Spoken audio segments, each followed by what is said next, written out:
फिर आया वो क्षण जिसकी सृष्टि सांस थामे रहे देख रही थी। रचना क्रिया का सबसे महान क्षण, मानव जीवन का आगमन का सुनहरा पल। सृष्टिकर्ता ब्रह्मा के अंतर से एक ऊर्जा निकाल के आया और एक मानव नाम मनु और एक मानवी नाम शतरूपा की रूप धारण की। विधाता ने मानव जीवन रचना की शक्ति मनु और शतरूपा को प्रदान किया। पुरुष मनु और स्त्री शतरूपा दोनों मिलकर मानव जाति का आधार बनेगा। वो दोनों परिवार बनाएंगे और समाज बनाएंगे। अगर आप इस चैनल पर नए हैं तो लाइक, शेयर और सब्सक्राइब करना ना भूलें। एक दूसरे का साथ देंगे, एक दूसरे की सुख दुख बांटेंगे। मनुपति पिता पुत्र के रूप धारण करते रहेंगे। उनको संरक्षण, पालन पोषण और परिश्रम की शक्तियां प्राप्त होती है और शतरूपा पत्नी माता और पुत्री के रूप धारण करते रहेंगे। स्नेह, ममता, करुणा और दया जैसी गुण आपको प्राप्त होती है। मनु हर स्तर पर, हर स्थान पर और हर स्थिति में शतरूपा का रक्षा करेंगे, उसके सुख का ध्यान रखेंगे। अब से सृष्टि में जीवन स्वयंभू नहीं होगा, अब से जीवन जन्म लेगा और जन्म देगा। परमपिता ब्रह्मा से ये आशीर्वाद पाकर वो दोनों धन्य हो गए और धरती पे चले आए। धरती में आकर इसकी रंग रूप रस से दोनों मोहित हो गए। मनु और शतरूपा को फिर धरती में पता चला कि दोनों एक दूसरे की आवश्यकता है। तब विष्णु लोक में देवी लक्ष्मी ये सब देख रहे थे।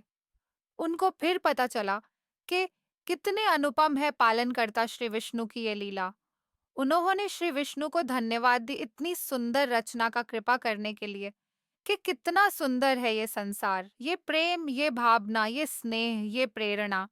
मनु और शत्रुपा की भावनाओं में जो फूल की सुगंध, मधु की मिठास और कलियों की कोमलता का अनुभव किया, वैसी भावनाओं से तो देवलोक वाले भी वंचित है। पालनकर्ता श्री विष्णु हास परे और बोलने लगे, आपको ये अच्छा लगा महादेवी? महादेवी लक्ष्मी को ये रचना सबसे अनुपम लगा। तो श्री विष्णु ने कहा, ये भावनाएं और इनको प्रदर्शित करने की शक्ति केवल मानव जाति को मिली है। यदि मानव ने इनकी रक्षा की तो ये भावनाएं उनके जीवन की प्रेरणा देगी, उन्नति का शक्ति देगी, शांति का मार्गदर्शन करेगी। ये प्रेम, ये स्नेह और एक दूसरे की आदर करने की भावनाएं ही मानव जाति को संस्कृति देगी, सभ्यता देगी, उससे उत्थान का मार्ग दिखाएगी। और यदि मानव ने इन भावनाओं को त्याग दिया तो वो पशु और पिशाच के स्तर से भी नीचे चली जाएगी। देवी महालक्ष्मी ने प्रार्थना की कि ऐसा दिन कभी ना आए, ये सुंदर संसार यही बसा रहे, प्रेम की ये शीतल अधूप यही बिखरी रहे, जीवन यही मुस्कुराता रहे। देवी लक्ष्मी को इस धरती और जीवन से स्नेह हो गया है। भगवान श्री विष्णु की मुस्कान बता रही थी कि माता लक्ष्मी ने संसार का सिर्फ एक ही रूप देखा है। दूसरे रूप का ज्ञान तो केवल भगवान विष्णु को ही था। वो जानते थे क्या होगा और वही हुआ। परंतु मानव जाति के साथ ही मानव के मन में जन्म लिया महात्माकांक्षा और लालसा। मानव जाति बलबन और निर्बल, छोटे और बड़े दिद्दे, निर्धन और धनबन, राजा और रंगों में बांटने लगे। शक्ति अभिमान में, बल अत्याचार में, प्रेम व्याभिचार में बदलने लगा। हिंसा भड़क उठे, युद्ध होने लगे। मेरे आंगन में रक्त की बाण आ गई। मैं घबरा गई। मैंने मानव को बार बार पुकारा, पर हाहाकार में उसने तो मेरी पुकार नहीं सुनी। परंतु मेरी ये पुकार देवलोक तक पहुंच गई। माता लक्ष्मी बहुत चिंतित थे ये सब देखकर। श्री विष्णु पूछे उनसे कि किस सोच ने आपके मन को घेर रखा है। माता सोच रही थी कि चित्रकार के चित्र को कोई अगर बिगड़ दाशे दे तो क्या चित्रकार को तनिक भी चिंता नहीं होगी। यदि कोई शिल्पकार की बनाई हुई मूर्ति को तोड़ने की चेष्टा करे तो क्या उनको दुख नहीं होगा। श्री विष्णु बताइए कि यदि चित्रकार अपने चित्र को उपहार दे दे तो उससे संभालना उपहार पाने वाले की कर्तव्य है। कोई शिल्पकार मूर्ति को अगर भेंट दे दे तो उससे संभालना भेंट पाने वाले की कर्तव्य है। वैसे श्री विष्णु समझ गए कि माता पूछना क्या चाहते हैं।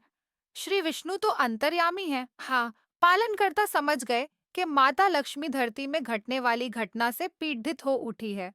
माता की ऊष्मा का कारण धरती पे हो रही ये हाहाकार ही है। प्रेम बनाया था तो घृणा क्यों बनाई? पद्मनाभ ने कहा कि जो हो रहा है, हो सकता है कि वो वही हो जो स्वयं विधाता ने लिखी हो, और अपना लिखा तो स्वयं विधाता भी नहीं मिटा सकते। हो सकता है कि ये मानव की परीक्षा हो, उसके कर्मों की परीक्षा हो।